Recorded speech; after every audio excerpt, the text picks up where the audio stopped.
Hello, everyone, and thank you for joining us today.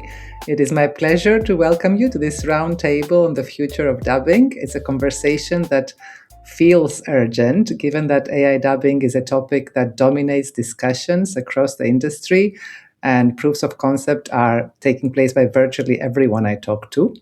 We have with us today voices from across different parts of the industry to reflect on where we are, where we might be heading with respect to dubbing, and what this means about what we need to be doing in the meantime in order to shape a possible future that we're all happy with. AI dubbing can be a very polarizing topic. It raises many questions, especially creative, economic, legal, and ethical ones. Today's discussion is not about providing definitive answers to these questions, but to give space to the different viewpoints to be heard, perhaps even tensions to surface, and discuss possibilities in an open and respectful manner. This conversation takes as its starting point the essay From Craft to Algorithm that has been written by Elena Chernysheva, the former co-founder, which you've all read. Elena has been working at the intersection of language and technology for years, and she's reflecting in her essay where dubbing technologies might be heading. She presents her version of the future as an example and invites us all to reflect with her, think about our responsibilities and choices, and have a discussion about a possible shared future in dubbing. So before we open the discussion and I introduce the other panelists, I would like to give the floor to Elena first to talk about the motivation behind her essay. Why did you write it, Elena, in the first place, and what are you hoping to achieve with it? Yota, thank you so much, and thank you everyone that you agreed to join to the discussion. I decided to write the essay last autumn during a period when I personally felt a strong sense of frustration. And I felt that the speed of change in the world was accelerating very quickly. And at the same time, I remember a lot. And at the same time, I remember a lot of headlines about AI replacing everyone.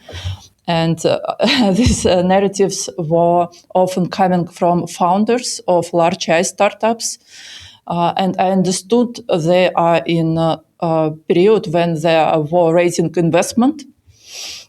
And at the same time, when I spoke with people in the media industry, in tech industry too, I felt very different emotions, a lot of anxiety and fear about being replaced by AI.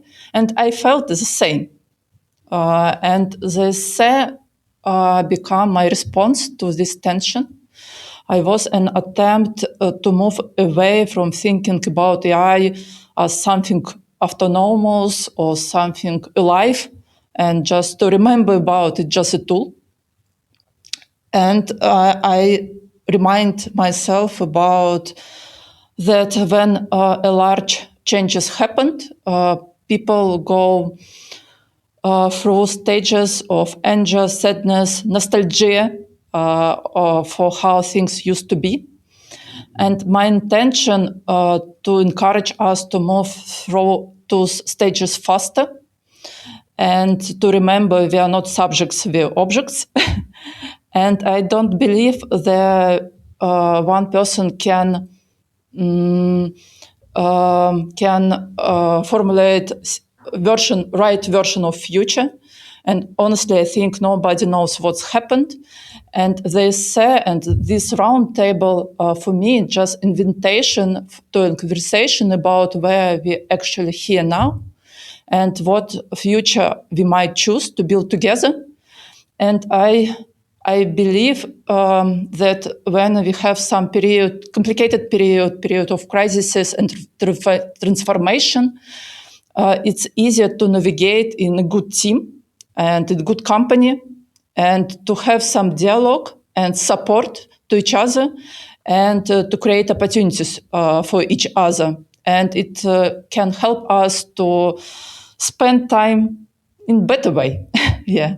Thank you so much. And thank you, Yota, that you agreed to be moderator of the session. And I hope we will have a great discussion together. I'm very much looking forward to it, Elena. And thank you so much for setting the scene and for creating this excellent opportunity for dialogue. I will now introduce the rest of the participants so we can move into this discussion, but a couple of quick acknowledgements first. We did aim for a broader representation on this panel, especially by women, and we had reached out to several additional voices who unfortunately couldn't join us today. And secondly, this may feel to some like a conversation that we are not fully ready for yet, but it is one that needs to be had because dubbing is changing, not someday, but today, this year. Whether we are excited or cautious or skeptical or uneasy about that, we can't stop the technology from progressing. What we can control is our own reaction to it. And this is what I want us to talk about. We may feel hesitant or even resistant. These are natural reactions, as Elena's, to an uncertain future, and they are to be respected, but they do remove our ability to influence that future. My own reaction to AI dubbing is the same as it was 15 years ago when I started looking into other human language technologies, speech recognition and machine translation that would eventually automate subtitling. And back then I thought, if this is going to happen, I want a seat at the table. As a translator, as a subtitler, I believed I could implement these technologies better than anyone who did not understand our craft. So for me, the question today really is, if we're going to move forward with AI dubbing anyway, how do we do it in a way that puts creative voices in the center, protects talent, and builds new work models responsibly? So today's conversation is about acknowledging that transformation that's taking place in the industry as we speak, and what we can do to shape what comes next. What are the risks? What are the opportunities? How do we respond to them? How do we write our own future, as Elena said, in good company? So with that, I would like to welcome our panelists. We have with us, in alphabetical order, Justin Beaudin, the founder and CEO of Adapt. Adapt is a modern type of an LSP built around automation, AI dubbing specifically, yet grounded in legacy media localization expertise, I would say. After more than 20 years at NBC Universal, Deluxe, Ubiquity, Justin is now building workflows that combine AI with what he calls cultural ambassadors. It's a term that refers to this new role that has appeared in the market, that of language experts who are interacting with and editing AI dubbing output, and this way bridging the gap between AI and in-studio dubbing quality. So welcome, Justin. We also have Aaron Bhugobaun, a media consultant and AI strategist on the buyer studio side and an advocate for the responsible adoption of AI in global media. Aaron was the AI lead at Moonbug Entertainment until recently. He's actively involved in various industry organizations such as the Global Creative and Security Community, the Real Dreams AI Creative Collective. He's on the advisory board of various media startups and a member of the AI localization think tank that I'm also a member of. Aaron, it's a pleasure to have you with us here. Next is Mark Howorth. Mark is a frequent speaker at industry events. Everyone knows him. He's held senior leadership positions at some of the world's leading media localization companies, having served as the CEO of SDI Media, then the president of IUNO, and most recently the CEO of BSI. Mark now works for a variety of customers as a senior strategic advisor and is involved in next-gen technology initiatives in the media localization space. Mark, always a pleasure to be able to pick your brains. Scott McCarthy is in charge of creative strategy at DreamWorks Animation as VP of Global Brand Protection. He oversees dubbing in over 40 markets, and he's a very well-known voice in the industry, involved in many conversations about transparency, trust, creative agency, and accountability in digital storytelling in the age of AI, the very things, very topics we plan to discuss today. So thank you so much for making the time to join us, Scott. Next, we have Dr. Volker Steinbiss, the Managing Director of AppTek's European presence. AppTek is also a technology provider like Dubformer, specializing in language technologies for video and offering both AI dubbing and AI subtitling solutions. Volker has had a very long career in the language technology field, starting at Philips about 35 years ago and working on the first large vocabulary speech recognition systems. And today at AppTek, he guides the development of enterprise-grade solutions for multilingual speech processing. Thank you for joining us, Volker. And finally, we have Christoffer Weiss, an actor and voice talent with a career spanning 3 decades. He's embracing the AI dubbing technology. He's one of the first voice talents to have cloned their voice and made it available through the 11 Labs marketplace, from which he's now making a passive income. And I'd love to hear more about that and how that is working for you, Christoffer. I think we should start with where AI dubbing is today. So I'll just start with Justin. Since you founded a company to offer precisely this type of service, and you've described on several occasions how magical it is to hear someone speak another language in their own voice, fully lip-synced.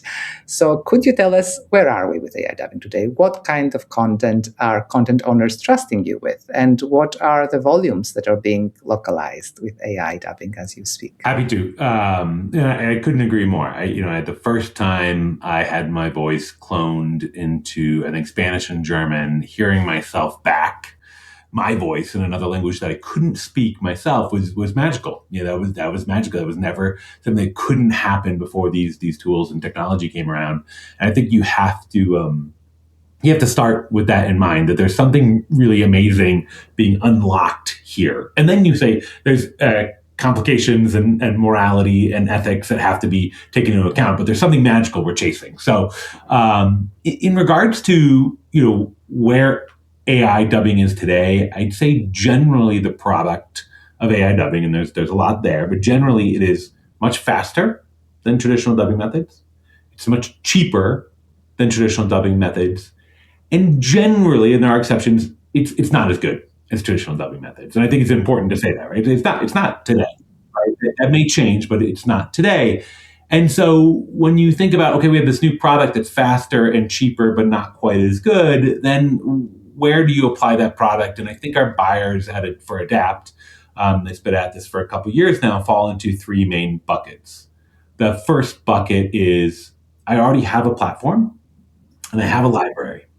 Now, because I have an opportunity to localize it in a cheaper, faster way, I can localize more of that library. So maybe I've localized that library into FIGS. Now I can localize that library into Hindi, Arabic, the list goes on, Brazilian Portuguese, right? You can keep going on. So one, you can make your library deeper.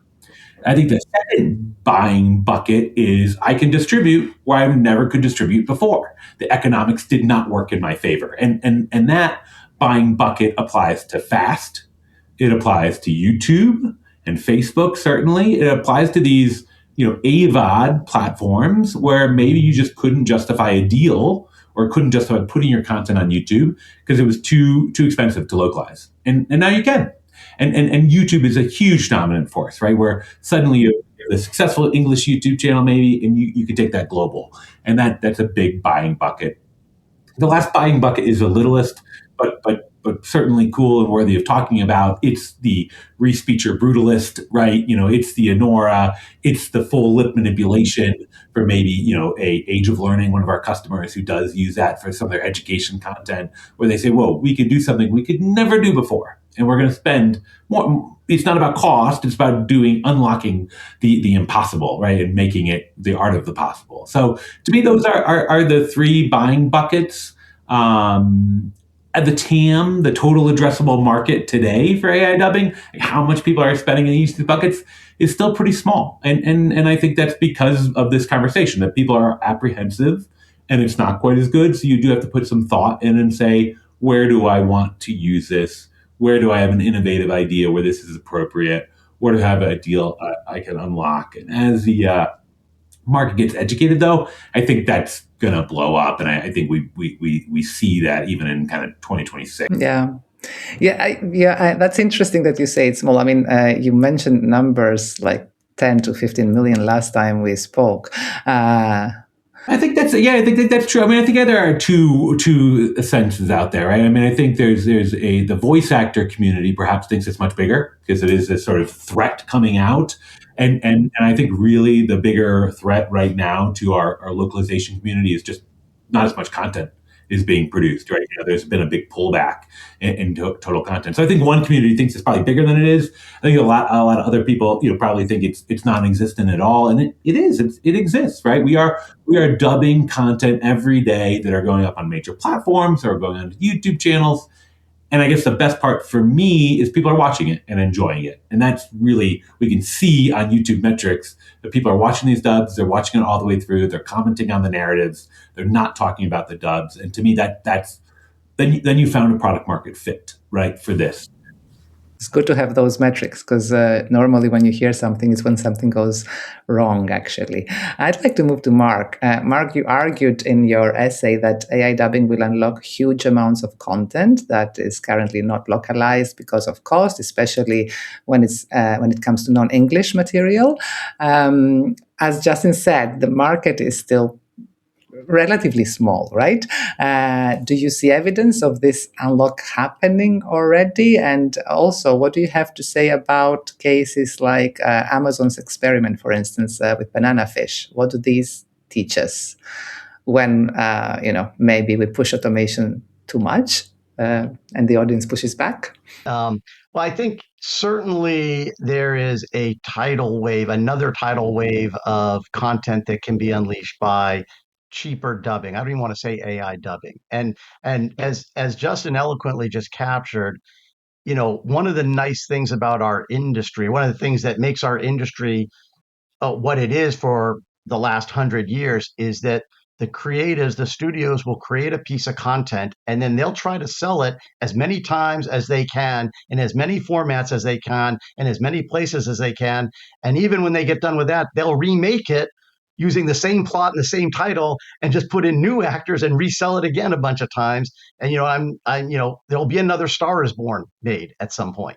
Okay. So we know the dynamics of our industry are to push the content as far and as wide as they possibly can.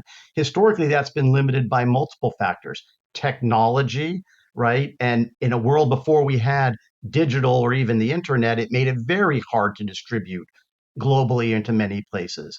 As those technological barriers have collapsed, now we have another piece of technology that allows us to even go further because one of the impediments to spreading that content was the cost, frankly, just the cost. And the cost is dropping. It's not going to zero. The dubbing industry is not going away. The dubbing industry will continue to be robust. And in fact, in terms of minutes localized, is going to grow, I believe, a lot. And you're seeing it already. And as Justin just said, some people, I think, mostly senior executives at the large content companies don't believe a lot of it's happening. The people involved, the Dubformers and the deep dubs and the respeecher know how much is really happening. And it's much more than people think, but still small relative to the whole market. And it's fast content, as Justin said. It's alternative distribution methods. It's podcasts, where now the video, the podcast market for AI dubbing, I think, is exploding right now, and it's hard to, which by the way is a new, right? Being able to do all these podcasts in many other countries, it's just new money for the content owners. So of course it's going to explode. And as Justin says, it's not quite as good as the traditional way of doing dubbing, and that's certainly true. But the question is it good enough? And it is good enough for many types of content. Now, to the other part of what you said, that you raised an interesting example, it's certainly not good enough for anime. And I think it was interesting to watch that happen. And I wasn't involved with that, but I saw it from the outside like everybody else. And what we saw there was, I think, a bunch of people who said, hey, I've come up with a great technical solution that's pretty good. Let's use it on animated content, not understanding that all animation is not the same. And for whatever reason, largely because maybe these big companies don't communicate all that well, they chose the most quality sensitive group of fans there are out there, which is anime fans. And I've seen battles around anime dubbing go on for years. Literally, when you have, sometimes there's been situations where there were fan dubs being created, and then when some other company like Crunchyroll would start to dub it professionally, people would push back on that because they've changed the voice, they've changed the character. But what we know is, why would you go? It's clearly not the right answer to go and tackle anime with the first with a new technology. But that's really, in the scope of things, a minor issue. Most of the people, the number of people who are concerned about that issue in our industry is measured in the tens or hundreds, right? The reality is most of the rest of the world doesn't know that it's existed. They just want to see more great content. And if they can get it and the quality is good enough, they're going to take it. And this is just a minor speed bump that insiders are really paying attention to, but ultimately doesn't mean much. I'll close with this on this point, which is, if you think, I believe that the run rate for AI dubbing, AI assisted dubbing, sort of like the types of things that Justin and his team are doing. Uh, if I ask people to bet, do you think it'll be the run rate in December of 2026 will be twice what it was in January of 2026? Would you take the over on that, or would you take the under? And I'm guessing that anybody who's paying attention would take the over. I expect that we'll see 2 times more. And later on, we can talk about what might slow that down, because I do think there's some impediments to that. But I bet that all of you would bet that it'll be 2 times greater 12 months from now. And that might seem very low as a number. Yeah, I do think it will be 2 times greater, as you say. But I'd like to get Scott's opinion on this too. Scott, what is your opinion of the quality of AI dubbing today? And why isn't there more adoption already? I mean, I've heard of people doing proofs of concepts for the past 2 or 3 years already. And with it being so much cheaper, why don't we see more of it? I think it's all about authenticity. And I keep reflecting on this article that Anna Toista, who's a German adapter, translator, she just wrote a response to Elena's article. It's a separate piece. And she's talking about how we need to stop talking about traditional dubbing versus AI dubbing, and that there really is just one dubbing. And she's making this point that AI is a tool in this evolution of dubbing's history. And she goes into the history of the past century, and how there's different technologies that have been used as a tool to support the dubbing process. And I think support is the key word. To tie that into your question is in terms of why there's not more adoption, I think audiences are not rejecting AI per se. They're rejecting how far that tool is being taken. And again, I think it comes back to authenticity. When a consumer feels that authenticity is being substituted by AI opposed to supported, I think they're going to reject it every time. I read that blog post. It was an interesting one. I like the phrase, dubbing has adaptation written into its DNA. I like the pun. Yeah. And I hear you about the point that you make about the audience. Nick actually wrote, technologies change what is possible, but markets decide what is valuable. So how do we know what the audience will accept? How do we know in advance when AI dubbing as a tool has been used too far? I think the answer is all around us. You could look to industries even beyond dubbing. Look at the fashion industry, and you can look at Gap and J. Crew and Levi. They created these AI models to sell their clothes, and they got immediate backlash. Or look at the negative responses that we got this year with Coca-Cola and their AI holiday commercial this past season. You could even look at a company like Duolingo, who came out with this AI first initiative, and they fired all of these human contractors, and they've been walking that back ever since. So again, I think this all comes back to to authenticity. You can take the wrong approach of, we talked about Amazon and Banana Fish. Amazon seems to be putting a lot of AI content out there to kind of see what sticks, what works, what doesn't, what gets rejected. But I think that the market has actually already told us across so many industries what a consumer will and will not accept. I just don't think we're doing a good job at listening. I'll add on to that a bit. I think we talked about this a little bit before, but we need more buyers in localization who want to spend the time to figure this out, right? It is a new tool and therefore a new product. And I guess I'm excited to see that there are more and more educated people at the studios or within YouTube that are starting to say, hey, this is the quality point I need. This is the content that I have. We've dubbed a ton of songs, kids songs for Age of Learning, and I've been shocked that songs work. Like they because there's a melody there, AI actually lends itself. We pull the melodics out, and then we redo the voices, and we hire singers sometimes, but they could do one part instead of many.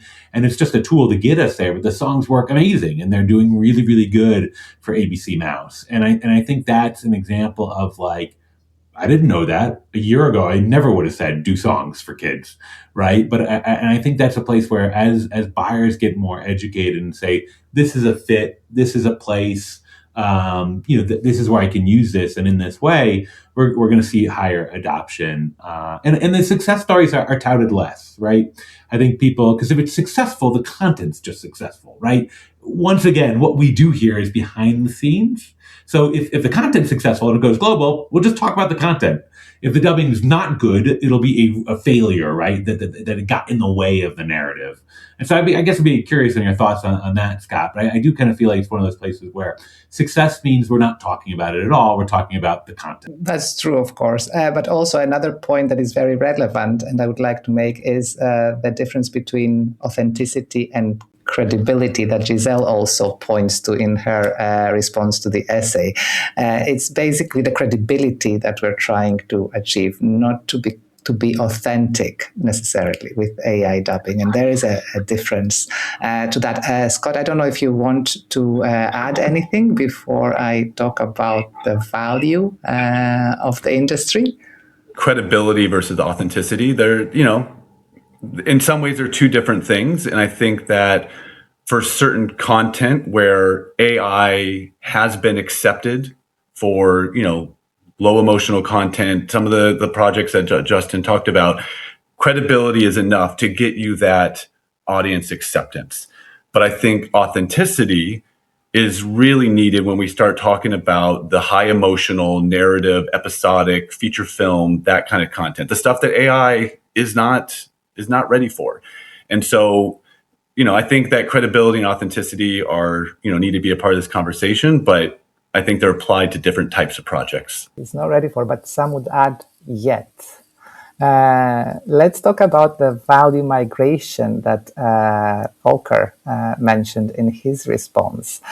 Volker, you warned against value migration to the large IT companies. So I was wondering, what is it that you see that worries you? What do you think our industry is getting wrong when it comes to implementing AI dubbing? I hear from various LSPs that there is price pressure. I know it from own experience as a technology provider, and notably through the large IT companies. And, they offer the technology, but they earn their money elsewhere. And VC-funded startups feel the strong pressure to grow, even if they earn little in the beginning. So from a systemic point of view, if you let the market forces free, the prices fall free. It's a bit like water flowing down a hill. Things evolve in a very natural way, but possibly destructive. And now, rather than trying to force the water to flow uphill, you better manage the flow, the flow that happens anyway. In the case of AI technologies, I'd say embrace them, but make sure they develop slowly. There is enough time to work things out and ensure the outcome is what the market needs. And it gives everyone the time to adapt to the new conditions.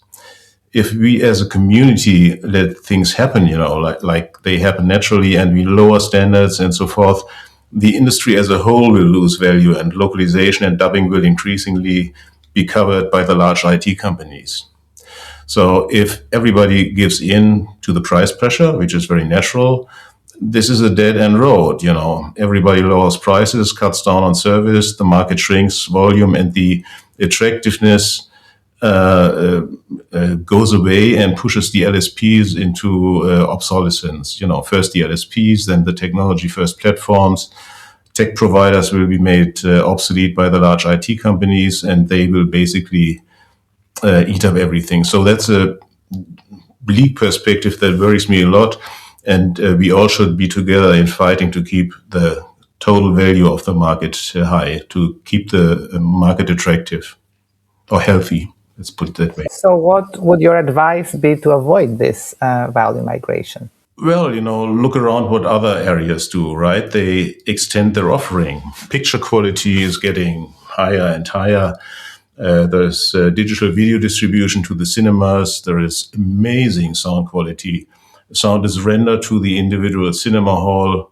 And we should do along the same lines, offer more languages, expand to more variety, like in streaming, for example, subtitles for different reading speeds, or these so-called creative subtitles, more creative types of audio description.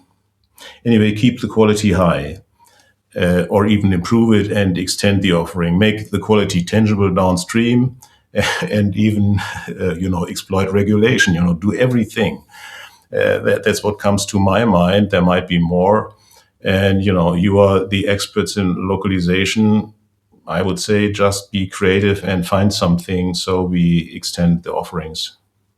I like that very much, because that is basically a growth mindset for us to grow our market further. It won't lead to growth. It will lead to not shrinking. Okay, even that is better. I would like to talk about how AI dubbing could scale healthily, and what are the blockers for it not scaling or not adopted wider today. So, Mark, perhaps you could talk to us about that. What do you think is the problem if? I read somewhere on the 11 Labs website that dubbing is just half as expensive as it used to be now with AI. Why isn't every studio ordering it already? There must be some bottleneck somewhere. Yeah, I think there is, and it's the natural part of it. Any kind of transition that we're in, and that's really what we have to understand. Is that if you look at, let's go back to 2019 when there was virtually no AI dubbing going on. I'm picking that out. And you look to 2029, I think we can all agree that in that 10 years, there's going to be a drastic reimagining of this industry, right? And but the problem is we're looking at it now in 2026. We're in the middle of it, and so it's. I don't think anybody should take too much away from where we are right now. We know where we were. We know where we're going. I really like what Volker was just saying about the technology being able to offer new types of services, access services, different quality levels, et cetera, more languages, as we talked about earlier on. And I think that's true. But let's not kid ourselves. The revenue will come down in our industry because you can't help, unless we can more than offset the cost savings with more volume, it's going to happen. And more importantly, that revenue and more importantly, the profits will be shared differently. It is a horrible situation right now to know what we know is going to happen, which is that a lot of people who are doing certain types of jobs in our industry today won't be doing those jobs in the future.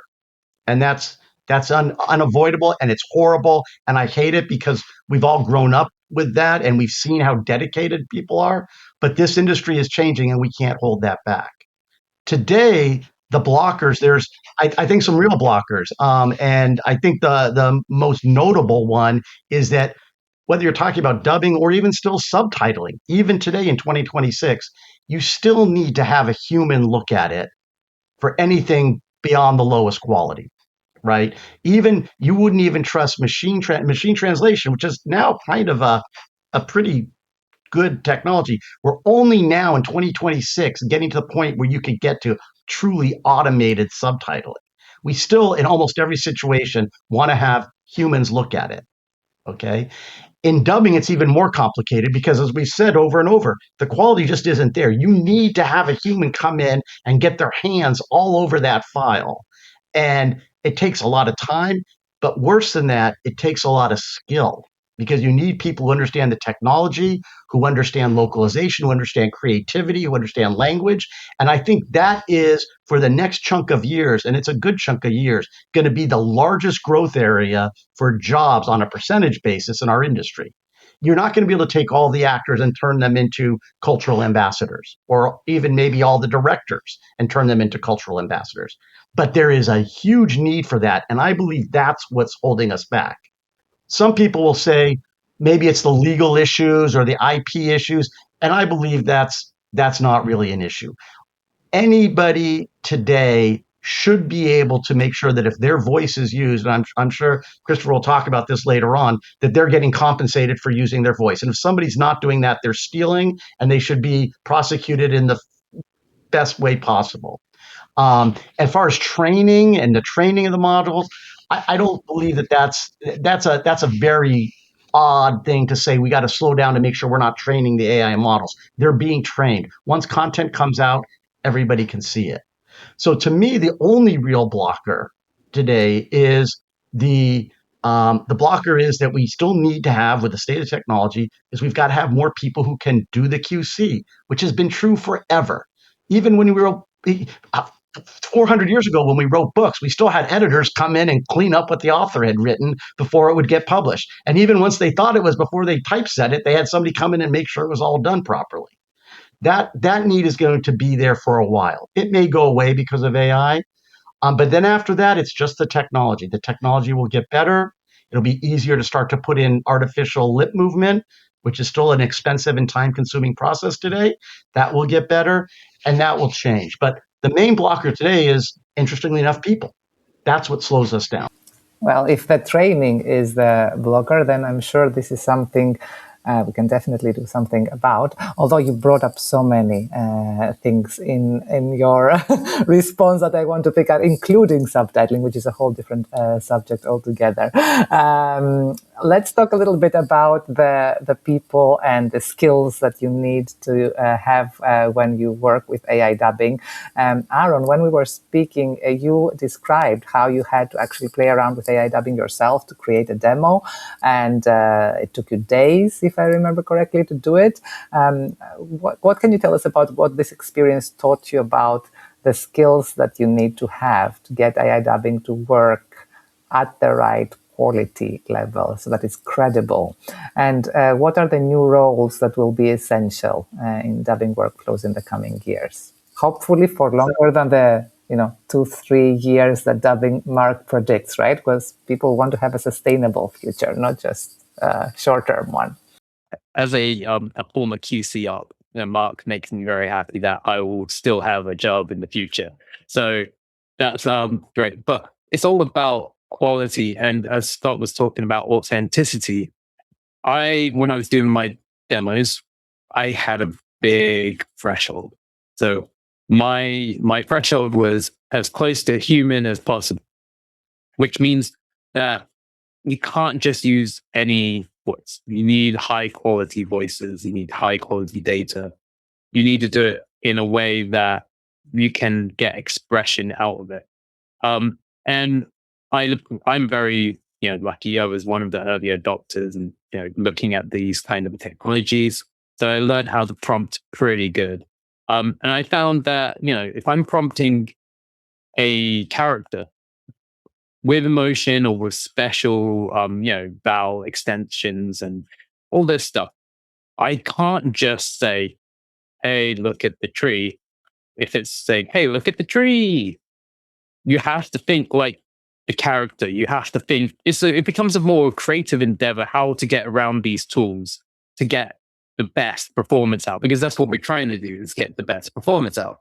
So I quite enjoyed it because I had to embody the person that was trying to dub with AI. And that's kind of what a dubbing actor does anyway. They go in and try to embody and act as the character on screen. So it's just moved from one part of the spectrum to another part where instead of someone in front of a microphone, it was me just with a keyboard trying to figure this stuff out. I also have a background in audio as well. So I was a mix tech back in the day. So that really helped in understanding audio is incredibly powerful, especially at the moment. So between having a good understanding of how the prompt, being eccentric in terms of like how I was thinking creatively, having a good audio base about how to edit, how to pull down, mix, and also I speak only English. I knew how to speak English. I knew how English sounds like. These are the four pillars that you would need to succeed in this new world. You need language expertise, you need audio expertise, you need a grasp of also the culture, cultural norms. This is something that AI doesn't do well. It's the contextual analysis of what you're trying to say. Just because you say you're angry in one language doesn't mean you're angry in another language in the same way. That intent changes, formality changes. So these are the skills that are needed in an AI dubbing pipeline. And that comes up to how long did it take me to do this? Once I got it down, it took me about 2 days, I calculated, to do one episode. And that was a 3-minute episode, by the way. But I was doing all the voices. And it comes down to my threshold. What was my threshold? I know we talked about the anime example, and I always think that, and we talked about authenticity. I always argue that these are human decisions. These are not the technology. If there was a one-to-one similarity and you had a human dub versus an AI dub, but they're exactly the same quality threshold, people won't be annoyed. It's because it took time, took effort to make it that quality. So it's only when things go bad, and that's a QC thing. Someone signed off from that dub and said, I'm happy for this dub to go on broadcast. If that doesn't, feel right. For me, it's all about, us as professionals putting out the best work possible. Now, there will be certain situations where, auto dubbing is useful. I said in my piece that 56% of content creators only earn like £1,000 or $1,000 every year. They can't afford this technology or any dubbing of any kind. This is where these kind of auto dubs, totally humanless dubbing solutions come in. So that's where we are at the moment. For me, we're going to have these quality pressure. I talk about tiering later. I know we have a tiering one, but it's all about, if you want quality, then you need a human with the right skill sets to do it. So the skill sets that you talked about basically is a combination of what basically scriptwriter does today with what an audio engineer seems to do. Let's move on to the topic of content types, actually, that you mentioned. Volker has actually spoken about this very frequently, and he talks about starting with the low-hanging fruit when it comes to AI dubbing. Volker, what does a responsible AI dubbing rollout look like to you? Let's first talk about the low-hanging fruit. I talk about it because I experienced the opposite more than once, right? At least in the beginning. So a content owner requests a trial and then throws some really, really difficult content over the fence to test the technology. And maybe the rationale is, if technology can make it there, it won't fail anywhere, and we are safe. And if it doesn't, forget about it for a year or two. But this is binary thinking that is inadequate. I mean, it's so incredibly inadequate in many ways. First, content is not all the same. Content can be technically easier or more difficult. The audience can have high or low expectations. The post-production budgets differ. Both the risk of failure and the cost of failure differ. And it's just not all the same. And now this is something new for everyone, right? So there is little experience, only a few AI dubbing post editors or cultural ambassadors or whatever you call them are available who have the skills and the training. We just talked about which skills you have to cover. And one doesn't roll out something new full throttle, right? You try it with a few competent people, which will be the future leaders or the future trainers. You iterate, you test on audiences, you upskill other professionals to the task, you learn together and manage risk, etc. Sure, you always have the goal in mind to scale large in the end, but you start small and you grow from there, right? So it's from the easy to the difficult, from the simple to the complex, from slow to fast, from much post-editing to little post-editing. And all these processes take time, right? Including building the workflow, the IT processes, and training more and more professionals and to get experience and have the time to adapt with the new reality. And while all this is happening, the technology improves as well, right? You don't have to do very much, it just happens. And you neither want to be too early nor too late. And embracing it early with a small team and simple content, and growing from there, it gives you the opportunity to also calibrate the speed. So I think that's the way to do it. So Mark also gave us a timeline earlier on.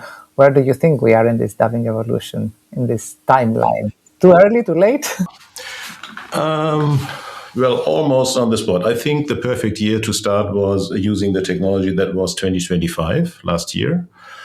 That's when the expressivity of the voices matched expectations. So that's my year, I would say.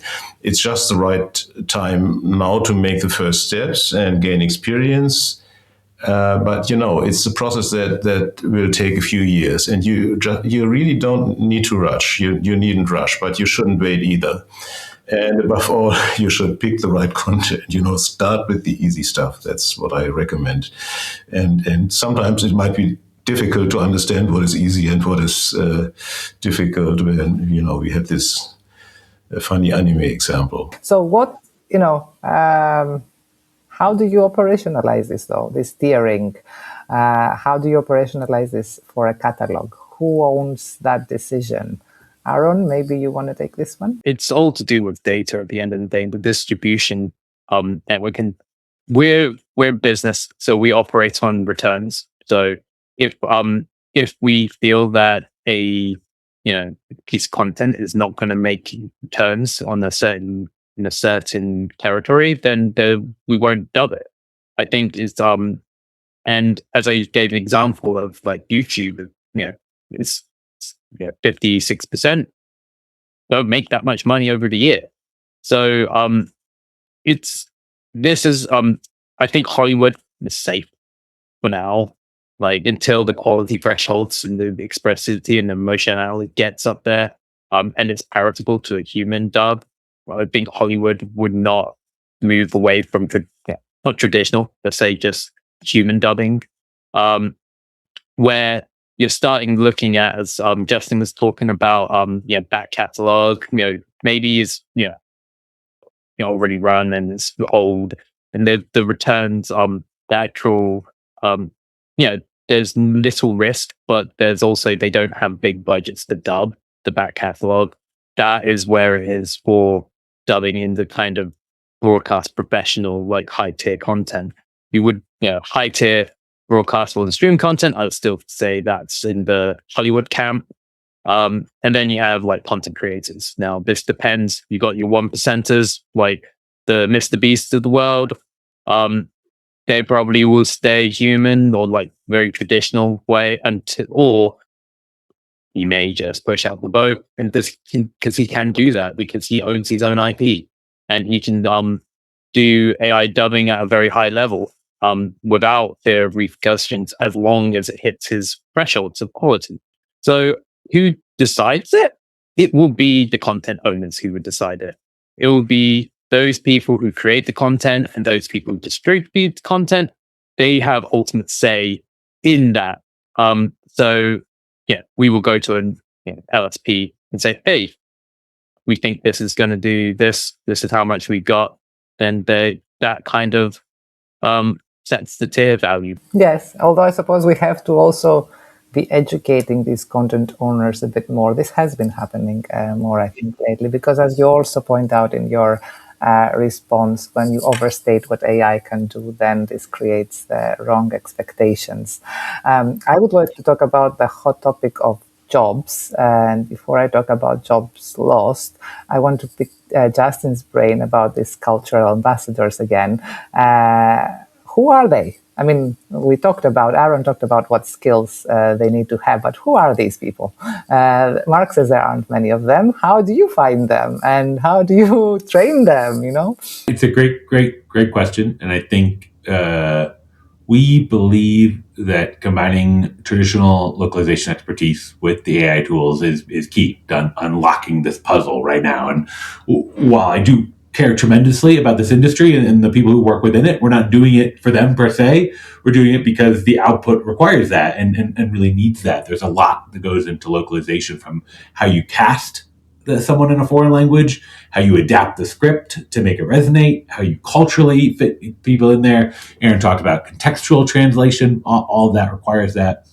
But when we said, there's going to be a new role, is it just QC? Well, no, it's not. It's all those things I just talked about. So how do we give this a future-proof title?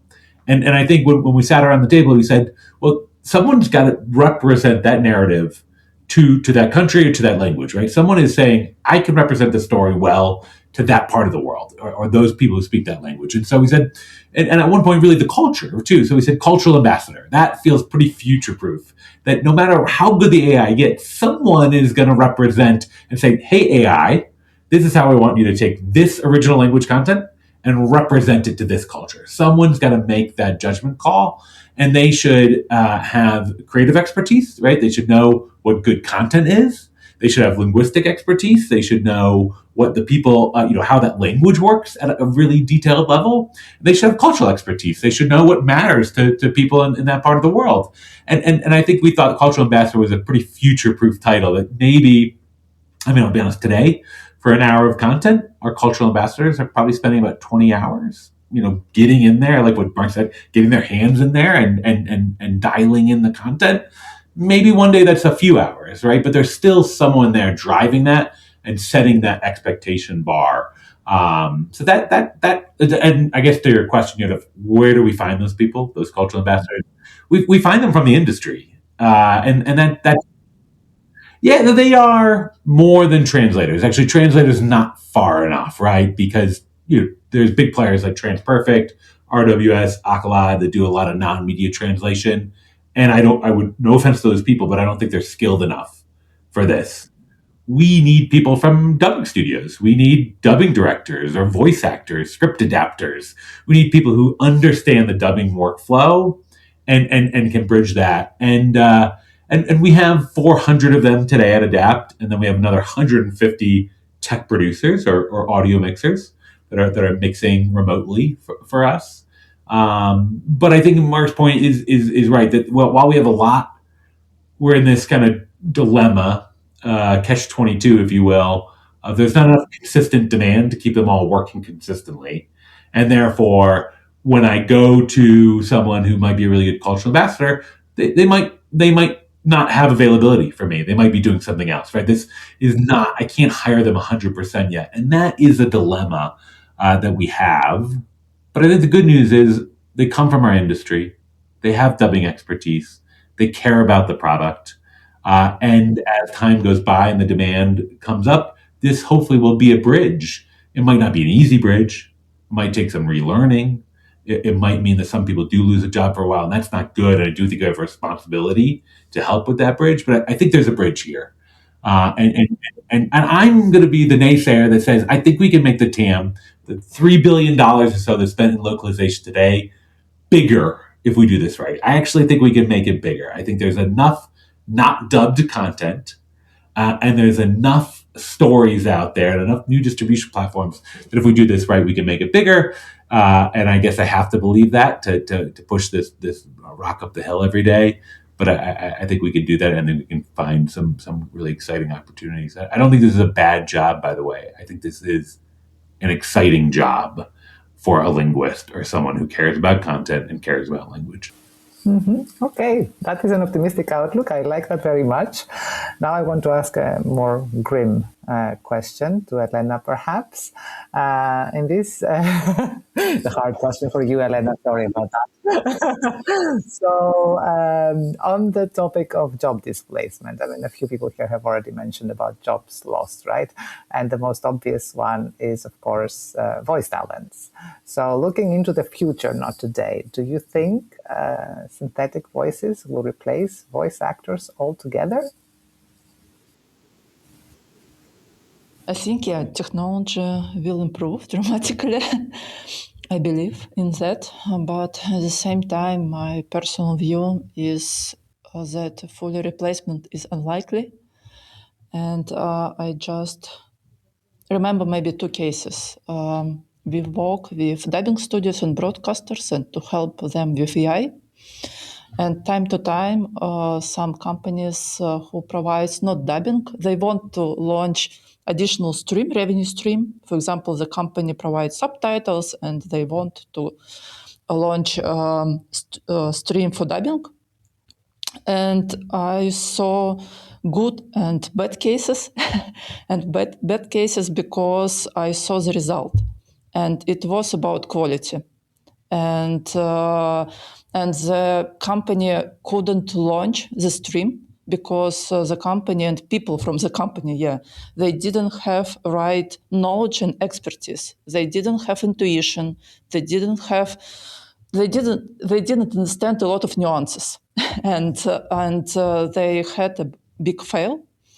And maybe a second case, for me it was very interesting because one of broadcasters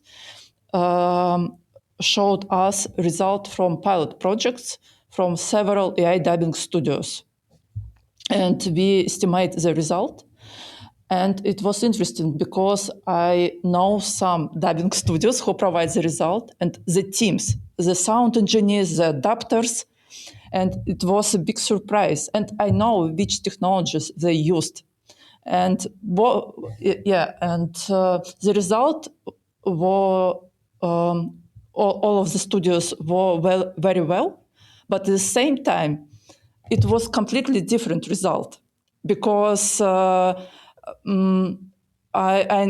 saw how every person create the same tool, completely different result, and all the result were good. And when we talk about technology, it's not it's just a tool. And for me, the examples showed that how it's important to have knowledge, expertise, intuition, feeling of style, and it's more important if you have good quality. Understanding dubbing, I would say, right? So really what you're saying is that in order for the quality to be there, the training or the people behind it can make all the difference. Because technology is technology, and it is what it is, and it'll improve in the future. But it's really how well are the people using it. I don't believe. I don't believe, and maybe I am not actor. I'm entrepreneur and engineer, but I can compare how AI influence on my work, daily routine. And when I compare what's happened in last year, I see that my productivity started to improve and quality. But at the same time, I started to have more work and maybe started to have less routine work. But at the same time, I started to have more work. I need to think more. I need to be creative more because I started to get my routine work. And sometimes I feel I started to have more pressure because I need to work more because I have less routine work. And I don't think AI can replace us, and we should remember AI is just a tool. And maybe what can happen, that professionals who doesn't use AI can be replace people who use AI. I believe in 100% it can happen. And it's important to start using different tools to do some experiments and try to understand how it can be useful for your daily routine work. Yeah. But the work will change itself, so it has to change. Yes, yeah, but I think it not about. I think we shouldn't wait some courses, and it's just daily routine. Try to do experiment every day and try to find own way how you can optimize your work, how you can change your work, and it's just about our own creativity. Yeah. That is a very good advice, especially if you want to be sane, right? Not miss the boat on what's happening and be ignorant, but also not wake up every day scared and stressed about, oh, I'm going to lose my job today, or something like that. Be more realistic. That is very good advice, actually. We have a voice talent with us, Christoffer. So I want to talk about audience engagement, which was brought up earlier by Scott as well. In order for dubbing to be successful, people want to feel a connection.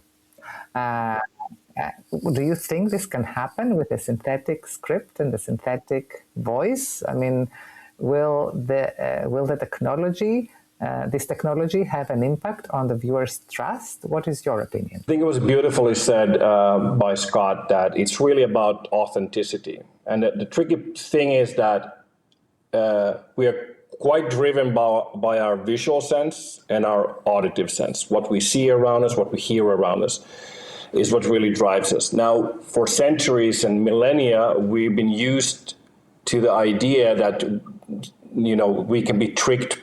Our mind can be tricked with visuals. Since caveman paintings and hieroglyphs and optical illusions and things like that, we've been used to the fact that there are some things that we deem real, and there are some things that that can be tricked or manipulated. Now, the thing with voice, in one way, it's even more inherent to us as human beings, because we're used to hearing our mother's voice in the womb. A mother or a father can be also very,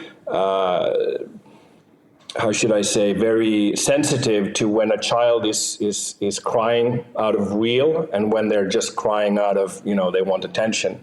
So the hearing is a little bit more sensitive than the visual part.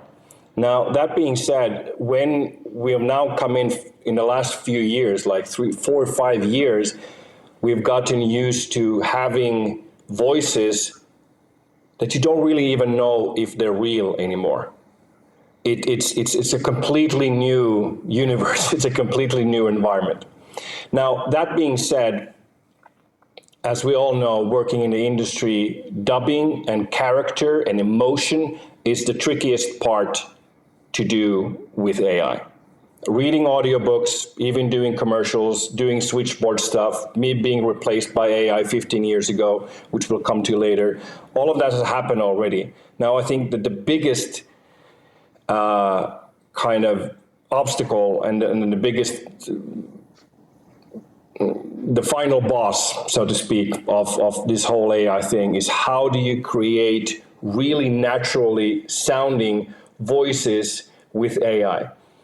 And especially with translating into other languages, like has been spoken earlier today, that being emotional in different languages is a completely different thing. And also the length. Like I do a lot of dubbing from English to Finnish, and Finnish is a very long language. So when I have a line that I need to say in 6.3 seconds, it's completely different. Now I've been trying these tools to dub straight away with different languages, and sometimes it works and sometimes it doesn't. So that being said, again, I think the real gist of it, once we get past that it sounds authentic, whether the AI has a soul or not, whether there's a real person making that or it's an AI, in my view, it doesn't really matter. And I have experienced this many, many times already. I had a client that I made a song for, and with Suno and with these tools, you can already make pretty reasonably good sounding songs that entice emotion in people. So they called me back and were in tears because they were listening to this song that they played for their grandfather's 80 or 90th birthday. And everybody was in tears because it was so emotional, because it hit them. It was not really the music. It was not really the quality of the voice. It was something in the message. So I don't think that it's really about if the AI can incite that emotion. It's really the message below. But as has been said, authenticity is the key here. We hear very often from these very people that they don't want to work with AI dubbing, they don't like it. And I know Scott made a point about empathy gap in his response. And about creative agency. So Scott, would you like to talk about that a little bit more, and what is our responsibility in terms of creating workflows that preserve creativity for this talent? I think this is where I end up stirring the pot a little bit with this panel. When I spoke of this empathy gap in the contribution I made to Elena's essay, I'm speaking about, or I'm saying that we need to change not just the way we talk about this technology, but we're covering it here already in this panel, the way that we talk about those who are impacted. Dubbing AI companies that are in this dubbing space, they tout these, human-led workflows. But the problem is, as we're talking about, a lot of these translators, voiceover artists, they don't want these new jobs. They don't want to QC the work of a computer. And I think the thing that we sometimes fail to acknowledge is that this is work that brings these artists, like, it brings them joy, like the joy of being behind a microphone and performing, the joy of sitting down with a foreign script and a blank page and bringing that story to life in your language. And it's not just about the joy for these artists, but what comes from that joy is, again, that authenticity.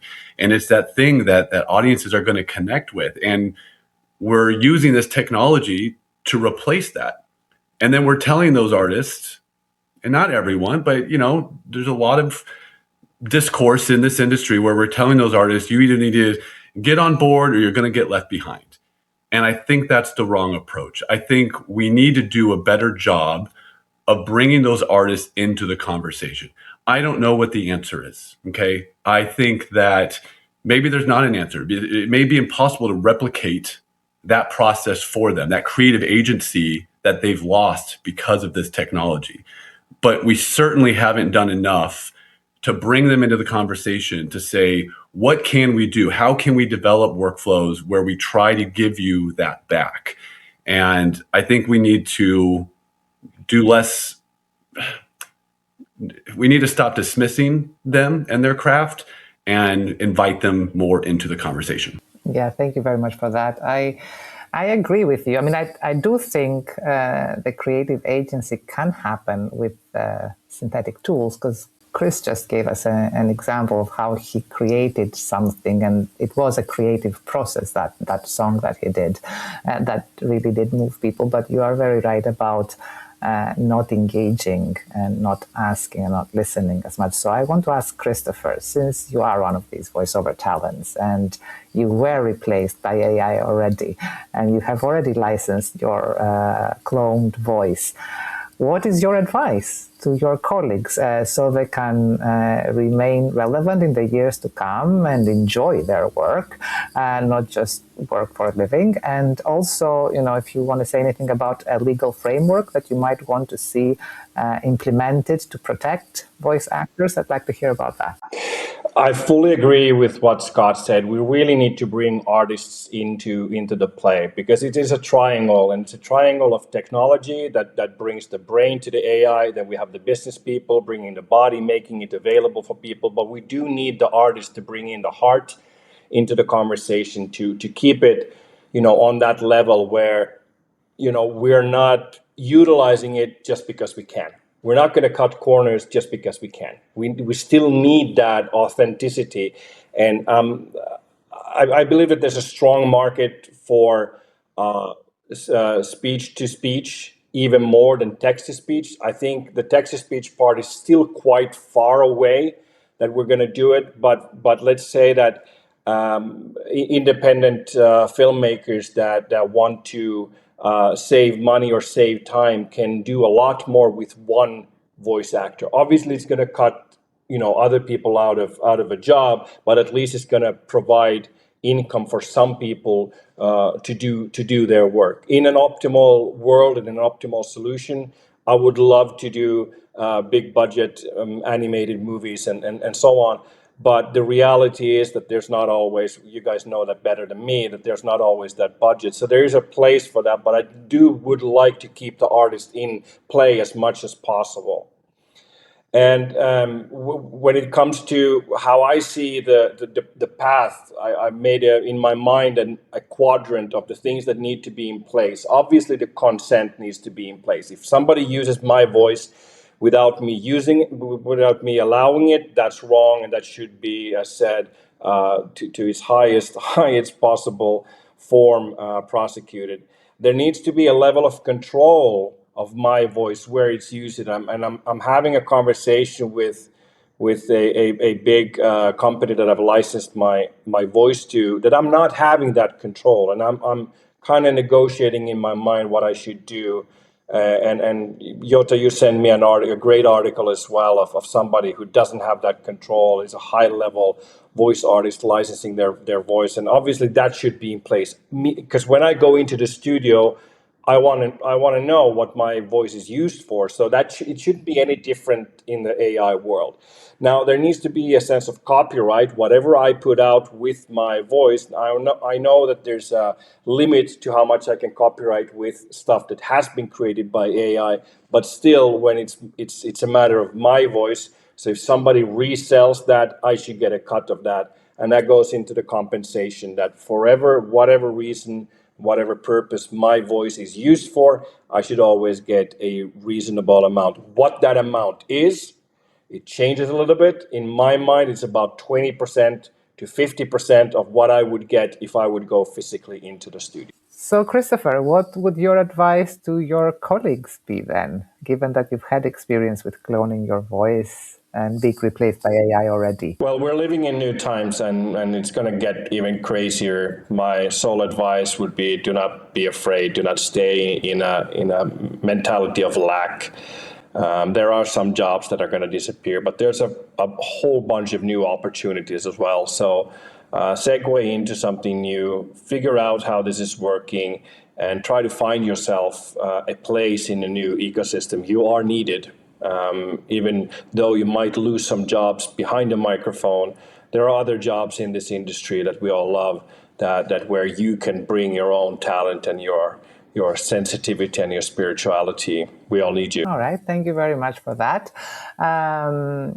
Yet I'm not sure in the end, will we have enough work for everyone, or will jobs still be lost? So my question to Aaron is, if jobs are going to be impacted and lost, what is our responsibility to the people that built this industry in the first place? So I always have advocated that the technology companies who develop these tools need to do the training.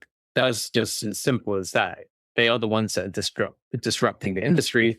So they should be the ones that fit the bill to help people go through this journey to whatever we may be in the next 2 years, because I can't even tell you what is going to happen in a month's time. Like every time I made an assumption, it's either been blown out the water or something new has come out. I think the industry also has a responsibility for regulation in terms of our, how we do talent ID, how do we, compensate people. We need that. You can see that like these kind of frameworks are happening now. You saw Matthew McConaughey recently. He's talking on a podcast about him owning himself. Now, Matthew McConaughey is a big star, and he has a bit more power than, unfortunately, Christoph. He's all right. He has that capability to go to these big tech startups to go, I want final sign off, or my proxy has the final sign off.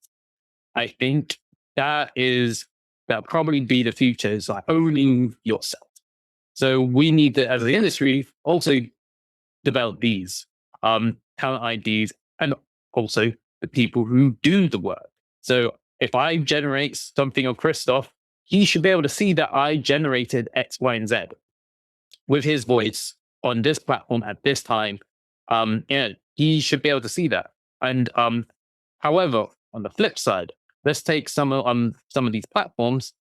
It doesn't work in the B2C content, because if you're just a random person making a short film or a documentary, you want to go fast. So you don't have time for sign off. And also for that tech company, it doesn't work. The model doesn't work if they have to sign off every single voice. And AI checks, or in the background, maybe they have some guardrails. There is ways around these guardrails.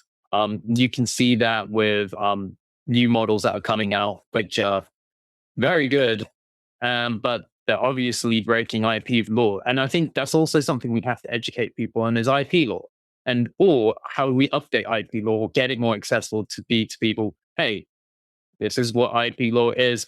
Don't do this, please.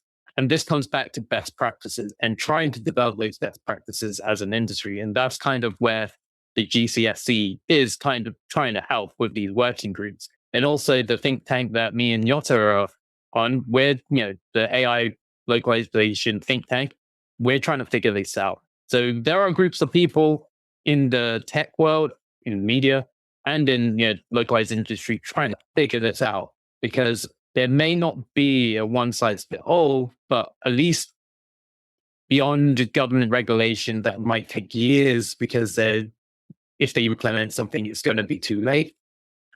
We as an industry should come together and just have these kind of open forums and talk about it and solve these problems. So when we do implement them, we can have the power. And I think that's kind of what we need to do, is training and best practices and a framework which fits the whole industry. I completely agree with that. But of course, it's not just individuals that will be impacted in the future. It's also language service providers. The business model is going to change. It will evolve unavoidably, not just in media localization, but in all of localization. Mark, you predicted a lot of consolidation in your response. So what do you think will be the differentiating factor for language service providers in the future? Who will thrive? Who will disappear? And if the tech does most of the work, then what are LSPs actually selling? Why do they need to exist in the first place? Yeah, it's I know we spent the last chunk of time talking about a piece of our industry, AI or dubbing. Let's just call it dubbing. I don't want to say AI, I'm just dubbing. But let's remember, we really are part of a much larger ecosystem in the media world, which I like to call distribution post-production. Really, from when the time the creative is done to when it gets to millions of people, we're the magic. We're this whole industry is really, that's what it's all about, right? And let's remember, we are just the middle person who's in between the Walt Disney Company or Netflix and millions of consumers. And so really what's going to happen is the natural forces that happen in all businesses as demand and technology changes. We know that our customers are consolidating. There are, when we're seeing a battle out right now with Warner Brothers Discovery potentially becoming part of another company, that won't be the last media acquisition that's going to occur in our industry. There's going to continue to be more. And the same thing is going to happen in the distribution post-production industry, right? The reality is that as much as our customers work with many vendors, that's not what they want. They want to be working with 3 vendors. And that's enough that there's the ability for a vendor to be large enough to make the necessary technology investment. And let's remember that 10, 15, 20 years ago, there wasn't a lot of technology. It was a microphone, a padded room, a soundproof room, people translating, using the knowledge that they've learned. Now, the basis of competition is about how you deploy technology, and technology is expensive. The security constraints have become, or the security requirements have raised the cost. as a result, you're going to see consolidation in the distribution post-production world. And that includes people in localization. I believe that we'll get to a place where there's probably 3 or 4 big companies out there. They will need to be able to provide all the services. And most importantly, by the way, it's not localization, it's mastering, right? That's where people spend a lot of time making sure it gets, if we mess up a pronunciation or misspell something in a subtitle or not quite as emotional in one part of a movie, that's very different than screwing up the mastering when the screen just doesn't work. So the customers are going to demand, I believe, 3 to 4 companies that can provide all services. Now, dubbing or localization will exist within that. Think of an example like airplanes, jet airplanes. There are only 2 companies in the world who make jet airplanes, right? Airbus and Boeing. And by the way, there's only 3 companies who make engines effectively. Rolls-Royce, GE, Pratt and Whitney. And one of those is much smaller than the other. There's really almost 2 that have that whole industry. When it comes to the LSPs, we have to accept the fact that there's going to be 3 to 4 of us who survive. And when I say us, I mean as an industry. By the way, that doesn't just, we've been talking about jobs on the talent side, the fun and creative part and really important part of our industry, but recognize there's a lot of other jobs of all the project managers, IT, man people that are getting impacted, and it's happening right now. That consolidation is going to happen. And then to your point of, well, who wins and what do you do in the meantime? It's going to go back to the same old thing that always matters, which is who can deploy the best features at the highest, with the best quality at the right price. And some people of those 3 or 4 that survive, probably one of them will be lower cost and the other 2 will be higher quality. They'll be competing on feature sets and continued investment in technology. It'll be about relationships. As always, you don't want to be known as somebody who makes a lot of mistakes. So quality will start to matter. But that's where the world is going. And if you're an LSP today in any part or any distribution post-production company, you have to say, I know where the ball is going in terms of the technology. What am I doing to prepare myself for the future? You're probably not building more dubbing studios, physical dubbing studios, right? You're probably thinking about hopefully you're thinking about your technological innovation, right?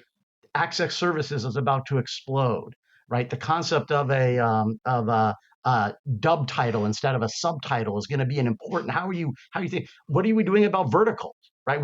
What happens when it's going so fast and we don't really have a lot of time to get a lot of words? What happens in the subtitling world? How many characters? I mean, do we have 4 lines of subtitles in a vertical? I don't know. These are the companies that are focusing on those issues today. And that means they have to have the capital, whether that's their own profits or whether it's coming from investment capital. If you're not investing in that today, you're not going to be here 3 years from now. There's going to be consolidation. I strongly believe that. So the smaller companies will still be able to service, let's say, smaller players in their in regional markets, I suppose, right? They will not all disappear. Yeah, there will always be some people at the edges, but increasingly that goes away. Remember, the large parts of the profits will come from the Disneys and the Netflix, and they want to be dealing with the largest players. But also remember, for the small guys today, even if you're a small guy, you still have to worry about security, right? You still have to worry, and one of the things that hurts me the most is to see great small dubbing studios that have been put all over the world. They're basically being pushed away, even if they're great at what they do, because they frankly can't afford to make the investment in making sure their thing is secure. TPN and other kinds of security metrics, hiring extra people for that. These are things that you can't do if you're running a 3-person shop in some smaller place. So I think that the small guys, this is tragic. I don't like this, right? It takes away from the diversity of talent that we have. But this is unfortunately what happens when you unleash a disruptive technology. It's sad, but that's what's happening, I think. Yes, it is disruptive indeed. And I was actually listening to a consultant speak about that, Renato Beninato, and he was talking about the value of LSPs in the future being more about rather than translating per se, more about orchestration, distribution, solving the complex workflows that are becoming more and more complex and faster, and basically risk management. Okay, it's been wonderful listening to all of your views. Elena, I want to give the floor to you to close this out. What final words of wisdom do you have? Is there any other advice? Is there anything else that we can do as an industry to make this transition to an AI future smoother for everyone? I would like to return us to human part and personality level. Because I hear about big market, big changes. It's too complicated to understand what I should do, for example, as a specialist. And I can base on my personal experience what I do. Yes, and maybe first thing, it will be not about technical, and I think it's about emotional part, because it's important to remember when we have uncertain future, when we touch with big changes, it's normal to feel not so good and not well, and to have different emotions. And it's too complicated from this condition to do something new, to have energy to teach new things, to adapt new reality. And maybe it's important to give space for yourself. And I had the frustration too, because in tech area now, big changes happened, and almost of engineer should replace very quick. And I had some frustration too. And it's too important to give place for own emotions. And I think for leaders, managers, it's too important to see what's happened with team, and maybe time to time to be as a coach for whole team, and not forget about trust, and to grow trust between people in your team, because without trust, people will not follow your through the changes. It's too important. And I think maybe a second advice, when you pass through the conditions, you have energy to do something. And maybe, just not to rush, but just to do some small experiments with AI, maybe 1 hour per day, it's enough. But step by step to do some experiments, and maybe to talk with other people who do the experiments too, because it's too important to have support with people who try to find way and find direction. Yes. And I think maybe it's too important for actors, translators, and who do work manually to think about branding, because and personal branding, because I believe that next 2 years we will move from a world where knowledge and experience were our capital, to a world where audience and trust becomes the main capital. And at the same time, all of us, we will have access to all tools which big companies have. And it's important, for example, we can imagine small team, 3 creators, and every person has, 5,000 people as an audience.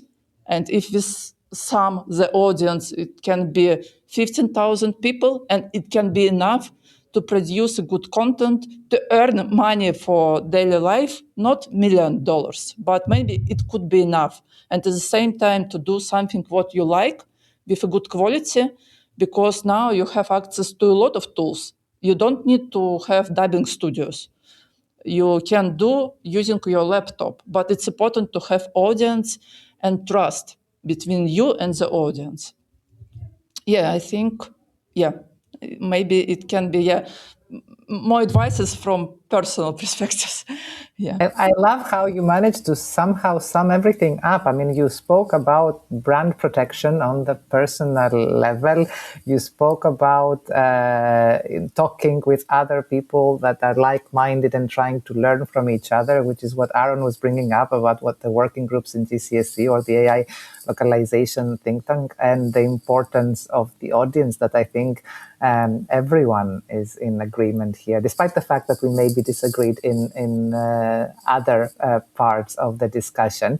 It was a lot of food for thought. Thank you, everyone, for your time and for your answers. As I said in the beginning, this is not an easy conversation, but I'm very glad that we started having it, because disruption is already here, and we can only shape it with discussions like this, because it's not technology that determines the future of dubbing. People do that. So it's been fascinating. I hope we have the opportunity to continue. And thanks again to Elena for making it happen. And a round of applause for all of you. Thank you.